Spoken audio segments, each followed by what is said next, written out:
Salve, salve, meus boas, beleza? Eu continuo aqui pra mais um react com react dos reviews de One Piece, mano. Vou trazer aqui um 2 em 1 do Mangão e do Brunão, beleza? Uns vídeos de 20 minutos, review um pouquinho longo.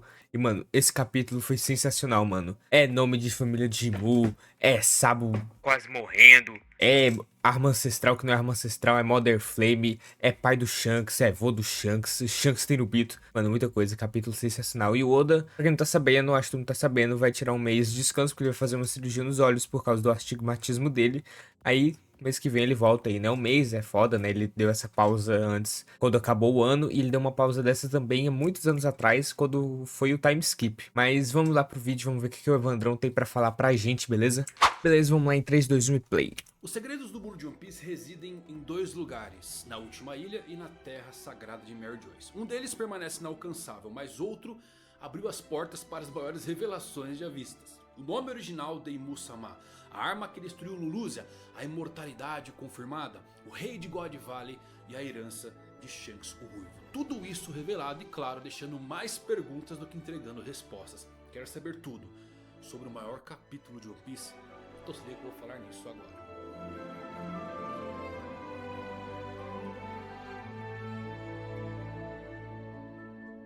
Fala galera, Evandro Fusari com mais um vídeo pra vocês, como é que vocês estão? Tão bem, melhor capítulo da semana de One Piece, que capítulo foi esse? Sem dúvidas, um dos melhores da história dessa série que tanto amamos, com muita revelação, muita, mas claro que é Eiichiro Oda, ele não entrega nada de bandeja, pra cada resposta, mas Três mistérios. perguntas surge. Só que eu trouxe algumas coisas muito interessantes e reveladoras. Então assiste até o final porque vai explodir a sua mente. Se você é novo no canal, assiste o vídeo. Se você gostar, aí você se inscreve. Agora se você já é da pior geração, já sabe o procedimento. Dispara o like para dar uma força para esse vídeo. Agora com vocês tudo sobre One Piece 1086.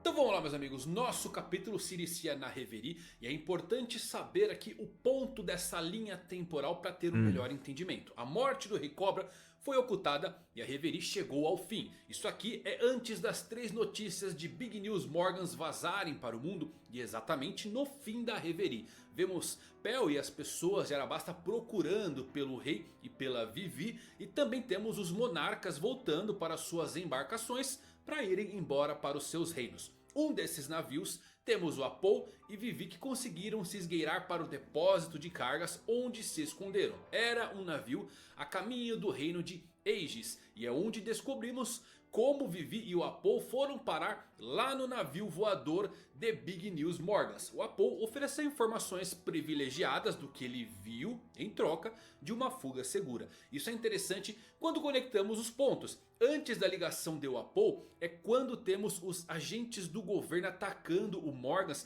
para que ele mude as informações do seu jornal. E a partir daqui é onde as 3 grandes notícias se espalharam pelo mundo. O ponto agora é, o Apou contou sobre o trono ocupado, isto pode sacudir o mundo com toda certeza. Também descobrimos que o Apollo se recusou a contar a Vivi sobre a morte do seu pai nesse ponto. E também vemos a Bonnie e o Sabo escapando. O Sabo foi parar no navio de Lulusia. E fato interessante, é ele bem machucado aqui, hein, galera. É, o golpe do... grave. Ele é um usuário de deu um Logia, trato é nele. forte pra caramba. Segundo em comando dos revolucionários, abaixo apenas do Dragon. E mesmo assim, com um único movimento de Imu-sama ou do Gorosei, acabou desse jeito.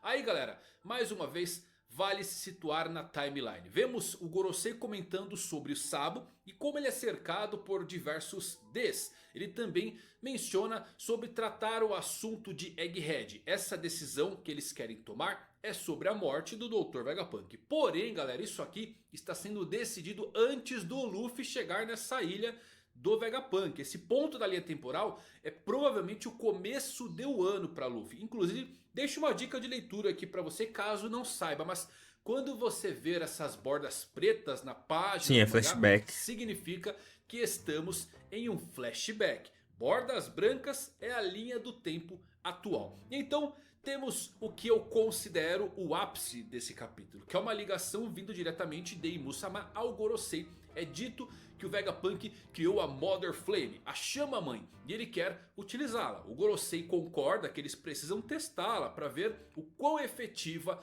é essa invenção e dependendo dos resultados é onde eles vão decidir o que fazer com Egghead e Vegapunk. E aqui eu queria que vocês olhassem as nuances, galera. Percebam como o Gorosei dá a ideia de testar no mar ou em uma floresta, mas Imu-sama convicto interrompe para dizer Reino de Lulusia. Outro Gorosei argumenta, tem muitas pessoas por lá, mas não importa. Eles devem fazer o Os que Gorosei o não tava Criador querendo. do mundo diz. E por que Lulusia, você se pergunta? Porque o sábio estava fugindo para lá? Aparentemente não. Era apenas porque estava perto deles e uau. Vamos lá. Imu-sama diz que está perto. E é por isso que ele quer destruir Lulusia. Mas e se Imu realmente pensasse um pouco mais, e ela disse, de quão perto Sabo está, para onde ele fugiria, e por isso desejou destruir a ilha. Isso mostraria que Imu-sama pode pensar estrategicamente e pode até ser uma provocação para um haki Não é de impossível. observação absurdo. Notem também que os Gorosei inicialmente não parecem animados em utilizar isso em inocentes. Mesmo Lulu já tendo chamas de revolução acontecendo. Insama, por outro lado, Tá nem não aí. se importa com vítimas inocentes. E ao que parece escolheu Lulusia apenas pela proximidade, tornando ele realmente um vilão e tanto, antagonista final para o Luffy. O resto dos nomes dos 5 anciões estão também finalmente revelados. E cada um deles tem um título de Deus Guerreiro. Saturno é o Deus Guerreiro da defesa científica. Temos o Deus Guerreiro da agricultura. São Shepard Júpiter, o Guerreiro Deus das finanças. São Itan Barão Venasujuru, Guerreiro Deus dos assuntos jurídicos. São Top Man Valkyria. Eu adorei esse nome. O Guerreiro Deus do meio ambiente, São Marcos Marte. Top Man Como vocês Valkyria podem de ver, lascar. galera, acertamos aqui o fato de todos eles terem nomes de planetas. Talvez você tenha tido dificuldade de encontrar os nomes de dois, do Ethan e do Top Man. Mas o Oda ele fez um joguinho de palavras aqui para não deixar tão escancarados os nomes de planetas. No Ethan você tem Venazu ou Vênus. E do Top Man, que nome fantástico. Vou dar o nome do meu filho assim. Vem do final dos dois nomes dele. Do Man Outro filho, e Vandrão. Mercury, que é a pronúncia para Mercury ou Mercúrio. Beleza? frente Considerando Mercury. que Plutão, Uranus e Netuno representam armas ancestrais, e Mu a Terra e Luffy o Sol, temos aqui o que parece ser realmente os deuses originais de One Piece. Todos eles carregam o mesmo título de Nika, o deus guerreiro da libertação. E considerando que Nika é um humano de borracha com poderes ligados à imaginação, realmente faz eu me perguntar se o Gorosei tem poderes inerentes, ou quem sabe uma fruta de uma divindade ligada ao seu nome. Porque temos Poseidon, que é Netuno aqui, tem um poder realmente inerente. Faz sentido o Gorosei ou Imu também ter. Claro, Sim. desde que eles não sejam auto-intitulados assim. O que também é uma grande possibilidade. Eu gosto da teoria das Apesar dessa frutas. fala bem estranha do Visões Gorosei chamando místicas. Imu-sama de o criador do mundo. Isso aqui bagunçou tudo, galera. Eu acredito que existe algo primordial no mundo de One Piece. Uma divindade primordial que data da Era dos Céus, da chegada dos povos da Lua e quem sabe dos deuses antigos. Mas Imu parece ser do século perdido. E se ele for, como ele poderia ser o criador do mundo? Vontade herdada, talvez? Oda teceu uma teia muito confusa aqui. Mesmo assim, o legal é que Oda utilizou as nomenclaturas desses deuses, ligando as nomeações também de ministros, né? O ministro da ciência, o Imu-sama é o presidente. E para fechar também temos uma revelação Baita bomba presidente. aqui. O melhor casal de One Piece, Imu-sama quer Vivi. Mas pra quê? Imu-sama O quer romance. Vivi. Eu Casar à começo a me força. perguntar se Vivi Fazer ela de realmente escravo. não é o deus Pode. da chuva por conta daquela cena final de Arabasta. Mas Imu tem um interesse nela desde que pegou o seu cartaz. Porém, dado como ele é frio, galera, ele tá matando milhares de pessoas aqui apenas para testar um experimento. Eu não sei. É, o poder se oculto da romance Vivi, cabe né? Ela pode ser nesse Uranus. contexto aqui, nesse coração negro de Imu-sama. Oda deixou Vivi como um tripulante oficial porque ela seria relevante.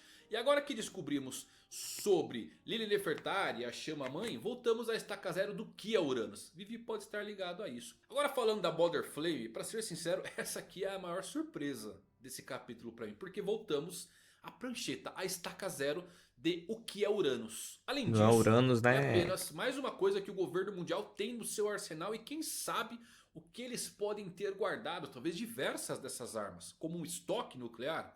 Semelhante inclusive àquelas pedras Ah, do filme Z. não canônicas do filme Z, mas muito interessantes. São pedras que podiam destruir ilhas inteiras e foram ditas que replicavam o poder de uma arma ancestral. Mais ainda, quando surgiu o Vegapunk, eu acabei brincando que o Oda utilizou o visual e inteligência do Einstein, combinado com Newton e a sua icônica maçã, fechando com Tesla e os seus ideais de levar energia gratuita ao mundo. Só que eu lembro que eu brinquei também dizendo que ainda bem que o Oda não colocou o lado cientista de Oppenheimer nessa mistura. Mas parece Esse eu não que conheço esse unicamente eu nome. errei. Oppenheimer, para quem não sabe, é conhecido aí como o pai da bomba atômica. Uma coisa é certa, a potência da Mother Flame foi o que Sim, levou o com governo certeza é uma mundial a analogia decidir por bem matar o concreta. Vegapunk. É algo poderoso demais e que vem do século perdido.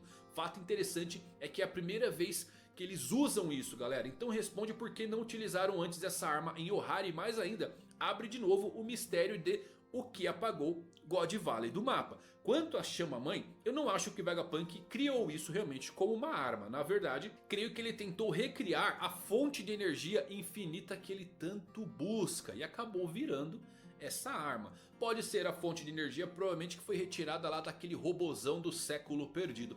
Eu acredito que o verdadeiro Kuma, que está escalando a Red Line agora nos tempos atuais, pode estar indo em direção a esta fonte de energia exata. Possivelmente para enviá-la para a ilha do Dr. Vegapunk, com uma última programação. Lembram do sonho do Dr. Vegapunk também? Fornecer um recurso de energia gratuito e acabar com guerras? Fornecer às pessoas do mundo uma Acabar com a fonte de energia fome. tão poderosa e abundante que ele poderia fazer todos os seus experimentos funcionar e também dar meios às pessoas para lutar contra o governo mundial? É um aspecto muito intrigante das revelações aqui dessa energia, que o Dr. Vegapunk especifica que ele sente essa energia também na natureza.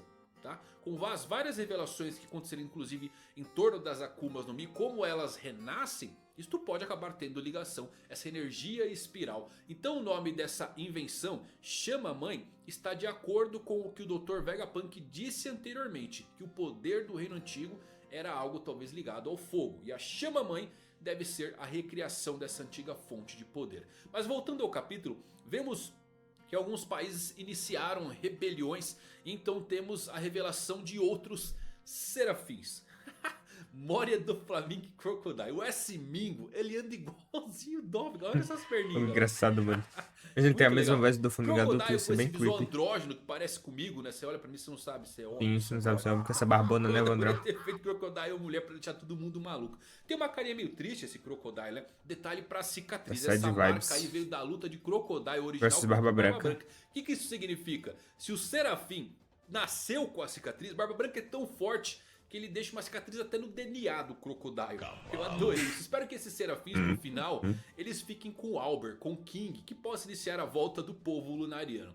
Temos então um despejo de informações no tempo presente com Sabo, Dragon e Ivankov conversando. Sabo conta sobre sua chegada a Lulusia e o reino da revolução até o momento em que ele está fugindo e vê algo escuro no céu. Não dava para saber se era algo vivo ou um fenômeno natural. Essa era a Mother Flame. Eis então uma revelação e tanto. Ivankov nos conta sobre Musamá e como houve uma das famílias fundadoras do governo mundial que tinha alguém da família Nerona chamado Imu. Isso aqui é uma bomba, hein? Nerona Imu é realmente o seu nome? Essa é a origem da sua família? O que mais uma vez indica que Imu poderia ser do século perdido e não mais antigo que isso. Ou talvez, quem sabe, uma entidade apenas esteja utilizando o corpo de Imu Nerona. Até porque temos a confirmação da cirurgia perene sendo utilizada e de Imu ser imortal. Um grande ponto de destaque, galera. O livro que Ivankov mostra essas informações a Sabo, ele se chama Gênesis. Curioso, né? Árvore Adão, Árvore Eva, Árvore do Conhecimento. Temos muitas referências interessantes, inclusive Lily com Lilith. Não dá para descartar algumas coisas legais que o Oda está construindo aí sobre a origem do mundo. E Musamá foi chamado de o criador do mundo. Legal, né? Confesso que minha cabeça está entrando em parafuso. Muita informação. Os nobres se dizem descendentes dos deuses, mas Imu aparentemente é imortal. E isto faz dele talvez um deus original do século perdido. Por isso ele é o criador do mundo. O criador do mundo a partir do século perdido. A pergunta é... Sim, eu também pensei nisso. É Imu-sama. Ivankov acha que Imu tem a imortalidade por conta da fruta do Lao, o usuário antigo da Opi Opi no Mi.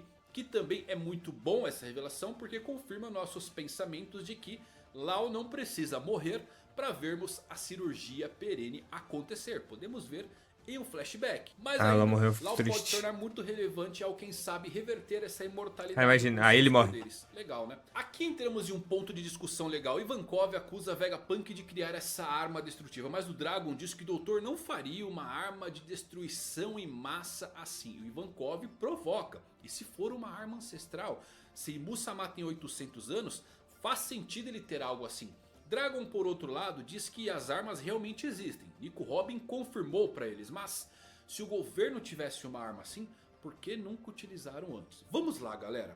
A arma ainda pode sim ser Uranus e a Mother Flame pode ser o reator de energia que o Vegapunk também. criou, que foi usado para ativar essa arma Tudo é antiga. possível, Mas por que até que eu diga o governo contrário. não usou antes essa arma? A grande questão em minha mente é: o que no mundo fez com que Dr. Vegapunk, agora conhecido por ser um amante da paz e literalmente inventar algo que transforma balas em flores, criasse não apenas legiões de androides e Pólvora também de uma flor. arma apocalíptica de exclusão de ilhas?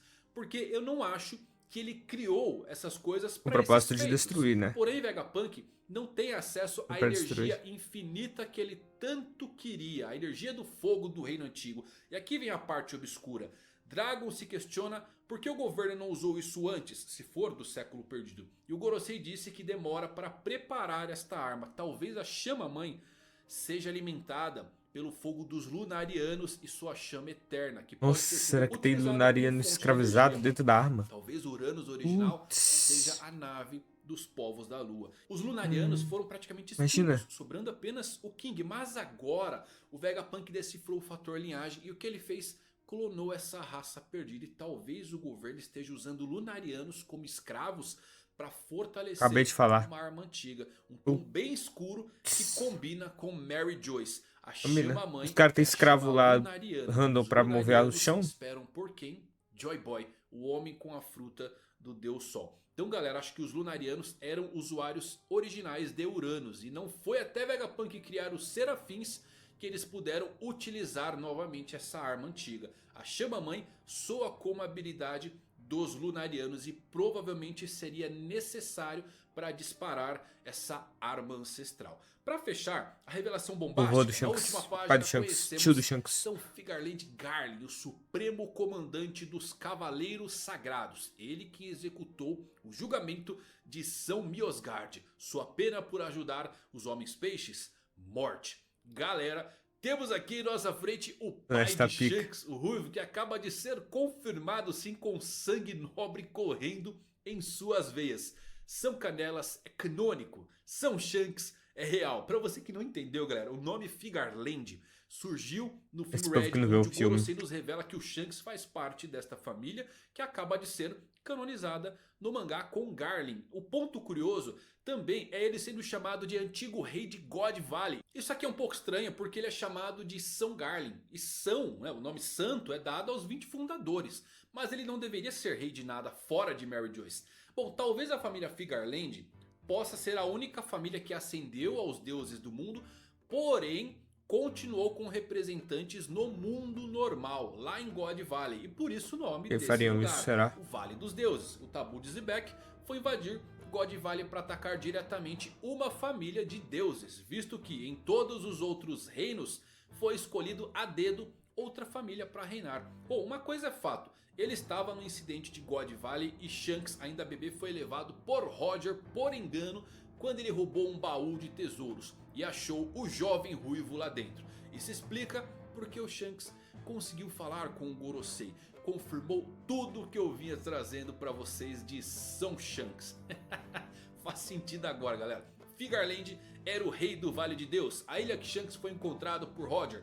Já Miosgard, olha que legal, F no chat, deu família. sua vida para proteger a filha da pessoa que salvou a dele. Lembram? O Torime, mãe de Shirahoshi, deu sua vida por Miosgard e foi o que mudou a cabeça desse nobre. E agora ele deu sua vida para salvar Shirahoshi. É um verdadeiro círculo completo. O mais insano de tudo aqui é Garlin, um homem que pode julgar um dragão celestial. E ele e seus cavaleiros são certamente poderosos. Mais ainda, Garlin pode ter lutado contra o Barba Branca lá em God Valley e deixado uma marca no homem mais forte do mundo. Porque Isso explicaria a história do Barba Branca na sua conversa com o Shanks sobre aquele cara que lhe deu uma cicatriz. E que toda vez que ele olha para o Shanks, lembra dessa Verdade. figura. Ou seja, São Garlin é insano de forte, meus amigos. Lembre, Barba Branca é o homem que corta o seu DNA. Se você for clonado, volta até com cicatriz. Mas o pai do Shanks parece ter a mesma brutalidade. A aparição de Garlin esclarece também porque Oda não mostrou a história de God Valley com Kaido, porque ainda não chegou a hora. É insano como Oda está conectando todos esses pontos e deixando outros abertos. Mas finalmente, pelo menos, conseguimos ver quem é o verdadeiro rei do Vale de Deus. São Figaland Garling. Meus amigos, que capítulo insano. Esse capítulo trouxe muita confusão. Eu tô em parafuso. Pelo menos vai ter um mês de parada de One Piece. Vamos ter bastante teoria pra fazer, pra E discutir. bastante porque realmente Oda debate. soltou a bomba. Conseguiu fazer alguma teoria? Pegou alguma coisa no nome Nerona de Imusama? Ou sobre Shanks? Ou sobre São Garlin? Qualquer coisa que você tenha pego, compartilha aqui nos comentários. Coloca sua Opa, teoria sim, aqui. fato interessante. Eu vi uma live agora dos dubladores de One Piece, né, no canal Me Despucar, e vão lá conferir. E, mano, o Glauco tava falando, né? Aquele amigo do Ricardo Cruz, aquele cara que sabe japonês, canta as músicas de anime e tal. Já foi tradutor de mangá. Mano, o nome Nerona, separado, assim, separar sílabas. Aí as duas últimas sílabas juntas, com o kanji da primeira sílaba, forma a palavra Deus, Kami. E o nome de Mu, os kanjis do katakana, forma a palavra Buda. Então é Buda Deus, Deus Buda. E Mu-sama, isso seria uma representação. O que faz total sentido. O criador do mundo, Deus, divindade, Buda. Tem a fruta do Sengoku, que é de Buda. Mano, olha que doideira. Um fato curioso, fato curioso. Toma aí, Evandrão, um fato curioso. Bom, não esquece de deixar o like nesse vídeo e Beleza, manda deixando o também like. Deixa o like aí no se vídeo tiver dele. alguma teoria, me chama lá pelo Instagram, tá bom? É isso, meus amigos. Muito obrigado por terem assistido. Até o próximo vídeo. Valeu e fui. Eu já dei like aqui, valeu e fui também. Meus amigos, que capítulo foi esse, velho? Mano, o Oda solta bomba, solta um tanto de informação assim, um pacote. Aí vai fazer cirurgia nos olhos pra soltar raio laser, mano. Mas que tudo dê certo, Deus ajuda nós. E ele vai voltar bem mês que vem, né? Porque, pô, cirurgia nos olhos, a cirurgia não é nada complicada, tá, galerinha? O astigmatismo é um laser, assim, tipo, é bem rápido a cirurgia, questão de minutos, eu acho. Então, é rapidão, ele já vai tá bom. Aí precisa ter um descanso, né? Porque após a cirurgia tem que ter um descanso, né? Porque os olhos ficam meio irritados, sensíveis com a luz. Aí, mês que vem. E é bom também que ele revê o que ele já lançou, os seus projetos futuros, né, pra One Piece.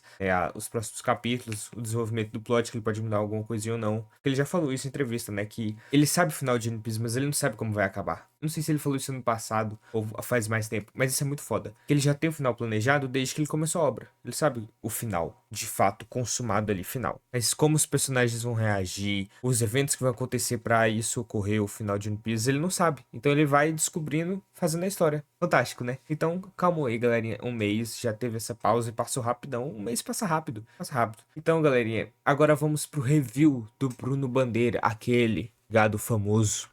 Vamos lá, em 3, 2, 1 play. Primeiro descobrimos que os nomes dos Gorosei representam os planetas do sistema solar em One Piece. Depois descobrimos que Imo representa o vazio obscuro desse universo. E agora descobrimos que os Cavaleiros Sagrados representam as luas que orbitam esses planetas, como vimos Faz pelo sentido. formato do rosto de São Figaland Garlin, o líder supremo dos Cavaleiros Sagrados, antigo rei de God Valley e candidato a pai de Shanks o Ruivo, que mostrou que qualquer um que tente deixar ou desafiar o sistema será esmagado pelo próprio sistema no capítulo 1086 de One Piece. Pô, galera, que fechamento. capítulo. Teve bastante conversa nesse capítulo, mas os pontos-chave estão ali no meio dos diálogos entre eles e a gente teve, sim, ótimas revelações pra gente continuar os nossos debates, as nossas teorias. É isso que a gente vai fazer hoje nessa análise completaça do 1086. Então, lembra de ficar até o final do vídeo pra não perder nenhum detalhe importante, que vai ter muita coisa bacana pra gente conversar hoje. E você que já for de casa, já pode chegar deixando o like aí embaixo. E você que não for, eu te convido a fazer parte da minha tripulação, se inscrevendo no canal e balançando, estourando o sino de Skype pra sempre saber quando tiver vídeo novo de One Piece, galera. Infelizmente, Balança sim, o a sino gente aí, vai dá ter o a like. pausa de um mês do mangá, mas vai continuar tendo vídeo de One Piece aqui no canal, vocês podem ficar tranquilos. Já no começo desse capítulo, a gente tem um compilado do paradeiro de vários daqueles que participaram do evento do Reverie, seja de maneira oficial, seja de maneira clandestina. A gente vê o Fígaro, o Shaka e o Pel, todos eles pertencentes ao reino de Alabasta, procurando os seus governantes que haviam desaparecido. Detalhe pro Pel nessa imagem que ele parece estar sobrevoando a Terra Sagrada de Marijoa para ter um campo de visão um pouco melhor. E seria muito interessante se ele tomasse a iniciativa também de procurar fora da Terra Sagrada de Marijoa, afinal eles também vão precisar, né, já que eles não vão encontrar, eles lá vão precisar procurar também em outros lugares. E isso leva a gente também a se conectar com o que a gente viu no capítulo passado. O Rei Netuno e o Rei Riku, ambos da Ilha dos Tritões e do Reino de Dressrosa, desconfiados, no mínimo, com a desculpa que foi dada em relação ao repentino sumiço do Rei Cobra. Então pode ser que eles se juntem ali, né, aos outros figurões ali do Reino de Alabasta para tentar conversar, discutir o que poderia ter acontecido e começar a se mover agora nessa grande saga final de One Piece. Vemos também nos navios clandestinos o Apple e a Vivi no navio do Reino de Aegis. Sabe uma coisa que eu parei pra pensar, mano, depois de ler esse capítulo, que eu não comentei antes?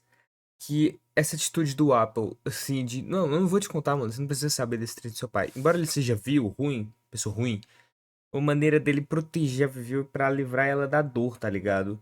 Assim, pode ser uma viagem minha, mas é uma interpretação da hora, vocês não acham, não? Tô querendo comentar mesmo, vamos voltar. Muito legal, né? A gente vê eles dois ali interagindo, o Apple ele se mostrando extremamente preocupado e cauteloso de não contar nada pra própria Vivi, né, sobre o desaparecimento, sobre a morte do seu pai, evitando e desconversando completamente tudo que ela perguntava. Então foi muito legal da parte do Apple isso, e ele ao mesmo tempo também negociando com Morgans para que eles conseguissem trocar de navio e pudesse dessa forma também vazar a informação da existência do Rei do Mundo, né? Somado a isso, vemos também a Bonnie no navio do reino Tadini. A gente sabe para onde ela vai, né? Ela vai pro arco de Egghead pouco tempo depois, e o Sabo no navio do reino Lelouch ali. Foi muito legal da gente ter visto o Sabo nesse momento ali completamente ali sentindo uma dor pelo dano que ele recebeu, tanto dos Gorosei, enfim, foi uma confusão danada que a gente nem sabe se foi de um dos Gorosei, se foi de Imu-sama, mas a gente vê ele completamente ferrado nesse capítulo. Eu consegui sentir a sensação, a intenção que o Oda ele quis passar nessa cena de que o Sabo ele quase foi pra vala mais uma vez. Vimos também no capítulo passado como o Ryokugyu e o Fujitora eles se enfrentaram na Terra Sagrada de Marijoa pelo fato do Fujitora ter ajudado na fuga de demais escravos, de outros escravos. Ou seja, aquele dano que o Fujitora ele apresentou não foi por causa do Sabo, por exemplo, ou por causa do Exército Revolucionário, mas sim por conta de outro almirante, galera. Cara, assim, salvou um pouco a honra do Fujitora, mas eu sinceramente tô cansado de defender, eu vou só... Ah, mano, foda-se. Doramaki, no caso. Tá tão complicado que eu tô só aspirando. E falando na Marinha, vemos que ela está ocupada com as revoluções acontecendo em vários dos países afiliados ao governo mundial após a abolição dos Chichibukais. E a gente vê o nosso homem, galera, o nosso homem num pequeniníssimo quadro ali, completamente ofuscado, no meio de tanta coisa grandiosa que tem acontecido, e ele simplesmente lá, meu amigo, cuidando da burocracia, chefe de RH, chefe de... Só lidando com papelada, mas calma que o homem ainda vai... Calma que a corrente do cão ainda vai se arrebentar, não se preocupem. Mas a gente vê que por conta disso, por conta dessa necessidade da Marinha ter que lidar com esse tanto de revoluções acontecendo ao redor do mundo, foi necessária a atuação dos serafins de ambos o Doflamingo, Moria e Crocodile, galera. A gente vê eles brevemente numa única página nesse capítulo, mas que já foi o suficiente pra gente ver aquele Doflamingozinho ali. Porra, que a gente... Porra, não tem como... E todo mundo queria e veio. Eu sinto que talvez nem seja necessário o Doflamingo original fugir de Impel Down, já que a gente já vai ter a sua mini cópia ali tocando terror no mundo de One Piece, ainda mais se ele tiver a mesma fruta que o original. Aí, meu amigo, eu já tô completamente satisfeito. E também o Serafim do Crocodile, que dividiu algumas opiniões, se ele pareceria mais um menino com trejeitos, com traços mais femininos, ou o contrário, uma menina com traços mais masculinos. Pra mim, a dúvida permanece, tem gente que vai puxar pra um lado, tem gente que vai puxar pro outro. Andrógeno, famoso. Ao mesmo tempo, cara, é muito difícil da gente definir, pode ser qualquer um dos dois casos, então vamos esperar pra ver. Mas um detalhe interessante é sobre a influência do Sabo no mundo. A gente viu que ele foi acusado do assassinato do Rei Cobra, um rei que era visto de forma positiva, era um bom rei para o seu povo e ainda assim foi acusado, né? O Sabo foi acusado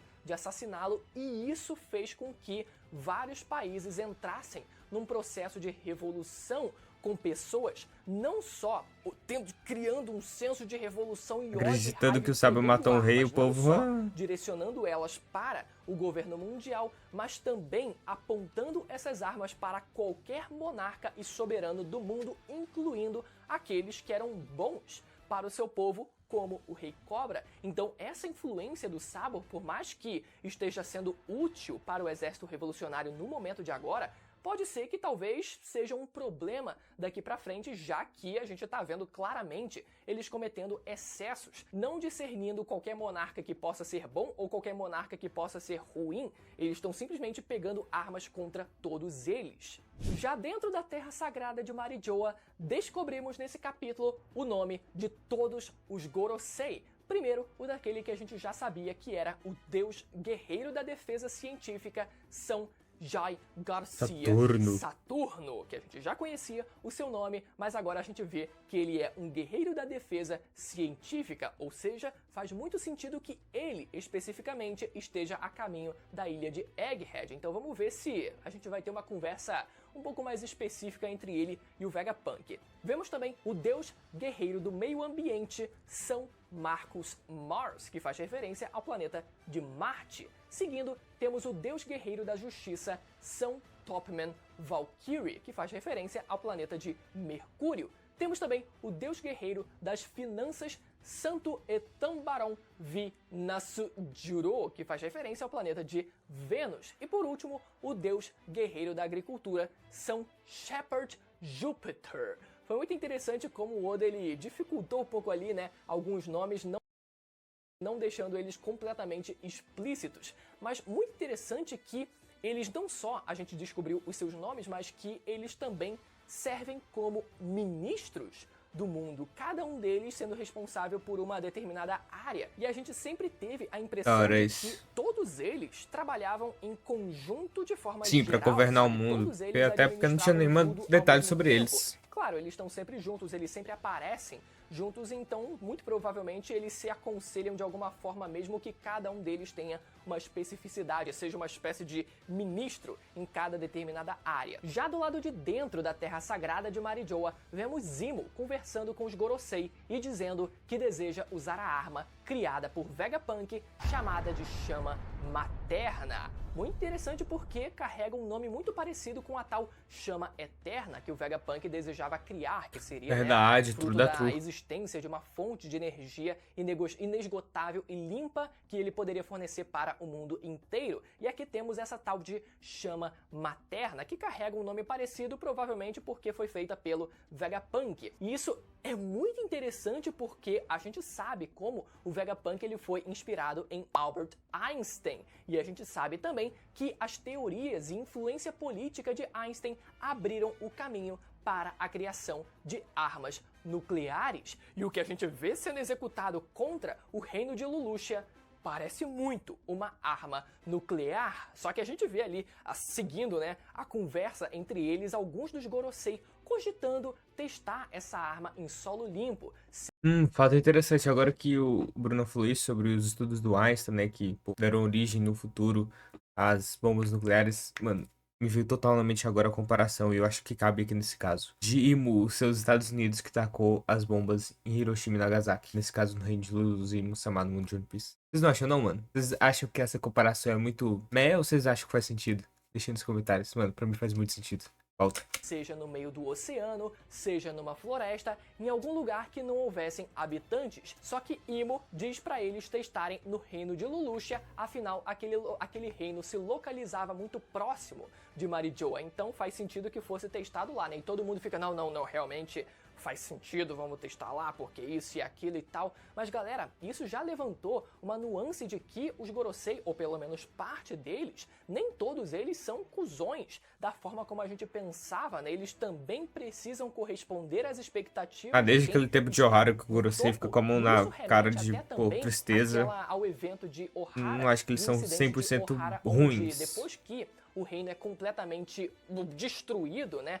Metralhado por toda aquela frota de navios, a gente pode ver, por exemplo, o Gorosei careca da espada demonstrando ali, cara, com a mão na cabeça, parecendo estar chorando. Ali a gente vê um pingo caindo ali que parece ser, sim, uma lágrima. Então sim, galera, os Gorosei eles não são 100%, né, vilões, como a gente pensava, mas ao mesmo tempo eu não acho que eles vão mudar de lado até o final da história. No máximo, um ou dois deles pode ser que, bom, tenha uma nuance um pouco mais específica, quem sabe o próprio São Garcia, né, poderia ali conversar com o Vegapunk e tal ali, e aí talvez, quem sabe, trair os Gorosei e o governo mundial querer sair desse sistema todo, veja essa oportunidade e queira sair fora. Mas ao mesmo tempo, a gente vê os revolucionários teorizando e se perguntando se essa seria uma arma ancestral, e se sim, por que ela nunca teria sido usada antes. Isso porque os revolucionários eles não têm a resposta, né, a informação de que a gente também teve por parte, né, da conversa dos Gorosei com Imu-sama diretamente sobre essa arma que foi criada pelo Vegapunk e eles estavam querendo testar essa arma. Ou seja, não parece ter sido fruto da arma ancestral Uranus diretamente, a não ser que a gente criasse aqui, né, bolasse um malabarismo semântico pra gente cogitar que talvez o Vegapunk tivesse tido que consertar ou de certa forma reativar, fazer alguma coisa que precisasse modificar na arma ancestral original para que ela voltasse a funcionar. Mas não, parece que ele criou uma nova arma do zero, mas quem sabe como uma espécie de cópia de uma das armas ancestrais, o que, caraca, deixaria a coisa ainda mais complicada, né? Porra, tem mais uma outra que substituiria uma arma ancestral também. Caraca, é poder demais aí. Mas enfim, pode ser que já que o Vegapunk ele se mostrou aliado ao exército revolucionário, que essa arma também seja usada no fim das contas, né? Passe a mudar, né? De mãos ali, passe programação a ficar escondida. Nas mãos do exército revolucionário. Pegadinha do malandro. Temos também o Ivankov revelando que 800 anos atrás, entre os 20 reinos que fundaram o governo mundial, havia um rei chamado Santo Imo da família Nerona. Então, sim, galera, confirmado pra gente que Imo era, pelo menos originalmente, um dos 20 reis que fundaram o governo mundial. Só que, galera, a coisa ainda carece muito de detalhes, porque, primeiro, a gente sabe que o reino de Alabasta foi aquele que se recusou a fazer parte do governo mundial e queria voltar para o seu local de origem, e por isso, teoricamente, eles seriam aquele reino que não teria fincado a 20ª espada. Só que se Imo originalmente fazia parte de um dos outros 19 reinos, a gente vê todas aquelas outras 19 espadas sendo sua família fez o juramento então, e traiu o juramento. E simplesmente mentiu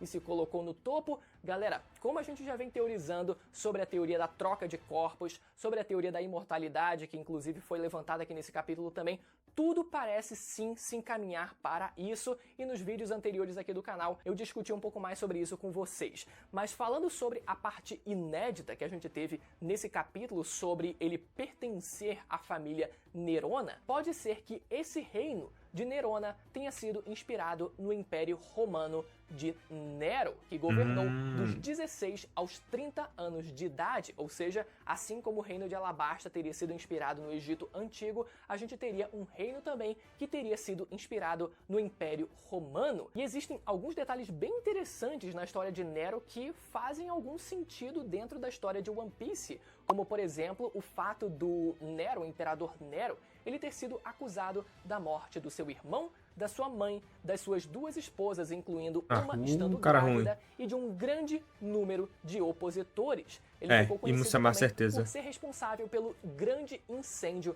de Roma, que devastou boa parte da cidade, ali da grande cidade do país, e boa parte do que se sabe ainda hoje sobre o jovem imperador romano, compreendido como demoníaco e considerado por muitos como o anticristo, é uma interpretação com base em historiadores que eram seus opositores no passado. Muita coisa se encontra nebulosa, existem muitos mistérios e muitas ligações com o Samai, o sobre imperador o Nero. Império Romano de Nero, sobre a sua biografia, e que levantam certas dúvidas até os dias de hoje, o que é muito parecido com o cenário que a gente vê também em One Piece. E sendo alguém que foi o Imperador Nero, que não pareceu ser uma boa pessoa ali, né? A gente poderia também fazer essa correlação com Imu-sama, sendo no passado o governante da família Nerona. Já na última página do capítulo, vemos a introdução de São Figarland Garlin, o comandante supremo dos Cavaleiros Sagrados e aquele que executou o Tenryubito Don Quixote Miosgard, dizendo que aqueles que defendem lixos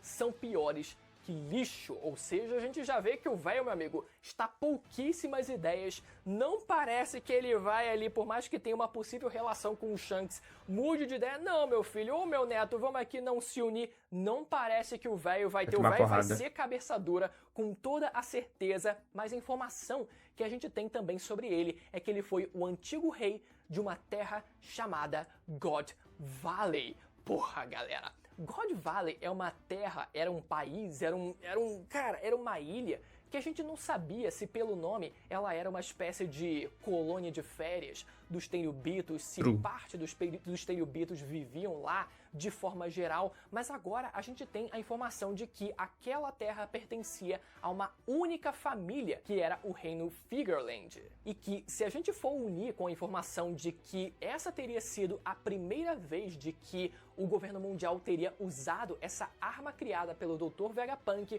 o reino de God Valley, a ilha de God Valley, não teria sido apagada dessa mesma forma. Pelo menos é o que tudo dá a entender com as informações desse capítulo. Tudo bem, a Terra pode ter sido, né, a ilha pode ter sido completamente extinguida, como se eu não me engano foi dito inclusive, né? Mas enfim, a gente não sabe de que forma isso teria acontecido. E lembrando, galera, mais uma vez, como esse tem tudo para ser um parente direto de Shanks, Sim. o Ruivo, que inclusive foi encontrado na própria ilha de God Valley pelo Rei dos Piratas no incidente de God Valley que a gente viu acontecer, né, contra Rox de Shebeck, ele sendo encontrado dentro de um baú do tesouro, e a gente agora tendo uma nuance, né, uns detalhes a mais ali sobre esse contexto do que teria acontecido. Shanks, muito provavelmente, sim, é descendente dessa família real. Isso pelo diálogo que a gente teve, e eu vou lembrar mais uma vez, durante o filme Red, que foi os Gorosei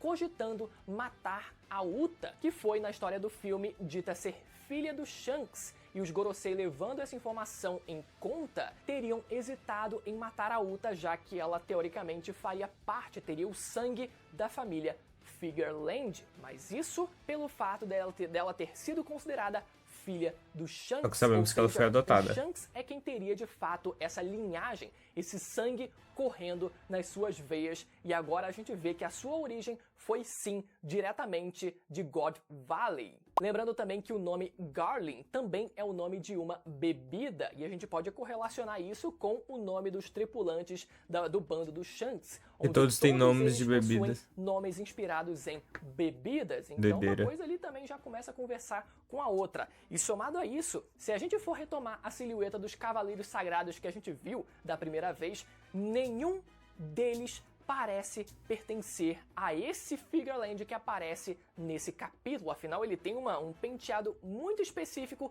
que não é refletido em nenhuma daquelas mas o outro pode ter enganado, isso. essa silhueta de Shanks é ele. Aquela silhueta que aparece no meio do grupo de cavaleiros, será que é o irmão gêmeo maligno do Shanks? Pelo amor de Deus, irmão que isso não seja verdade, cara. Eu detesto não vi essa teoria. Ideia, porque eu tô ligado que existe. Tiraria toda a nuance de dúvida e de complexidade que o próprio Shanks teria nas suas ações, sendo ao mesmo tempo uma pessoa boa, seja ao mesmo tempo uma pessoa que faria também o mal, teoricamente, caso isso fosse necessário, mas não tem como negar que aquela silhueta, ela parece muito com a do Shanks, então vamos ver se ela pertenceria ao próprio Shanks ou quem sabe também algum membro da sua família, quem sabe um irmão dele. Mas o fato é que, agora que a gente teve a introdução do São Figureland como comandante supremo dos Cavaleiros Sagrados, isso prova que não existem apenas 9 Cavaleiros Sagrados, mas poderia existir muito mais, e aquela silhueta fosse meramente ilustrativa e que não definiria exatamente o número de Cavaleiros Sagrados. E o meu chute é de que talvez possam haver cerca de 20 Cavaleiros Sagrados, onde cada um deles representaria uma das 20 famílias reais que fundaram o governo mundial, onde cada uma das famílias teria que ceder, por exemplo, um homem da sua família ou um guerreiro da sua família para que fizesse parte da realeza, né, dos Cavaleiros Sagrados. E outro detalhe, como eu mencionei no comecinho desse capítulo, é como os Cavaleiros Sagrados, eles parecem, pelo visto, fazer referência às luas de One Piece, como a gente vê pelo formato ali do penteado do cabelo e da barba desse São Figureland que aparece nesse capítulo, que lembra muito o formato de uma lua, e que, mais uma vez, complementa também ali toda a temática que vem sendo construída sobre o poderio do governo mundial com os Gorosei, os Cavaleiros Sagrados e Imo-sama diretamente. O Oda, ele tá fazendo um trabalho muito bom em estabelecer todos esses grandes figurões agora do governo mundial como grandes antagonistas agora, tanto para o Luffy, o bando do Luffy, quanto para o exército revolucionário. Mas eu digo pra vocês não esquecerem que o vilão final, no fim das contas, sem dúvidas, vai ser o Barba Negra, galera. Isso eu não arredo o pé de jeito nenhum, por mais que todos eles tenham recebido um hype, estejam recebendo um hype enorme durante esse último arco, galera. Aquele que vai roubar toda a cena, no fim das contas, aquele que vai permanecer de pé. Como o último desafio do Luffy, não tem como. Vai ser o Barba Negra. Quero saber agora a teoria de vocês aí nos comentários, e se você quiser assistir os meus últimos vídeos de One Piece, eles vão aparecer na tela agora para você entender um pouco mais das teorias que a gente tem elaborado em relação a Imo-sama, Nefertari Lili, a troca de corpos, enfim, tudo isso. Os vídeos eles vão aparecer na tela para você poder assistir eles agora, beleza? Até a próxima, tchau! Tchau! Valeu, falou!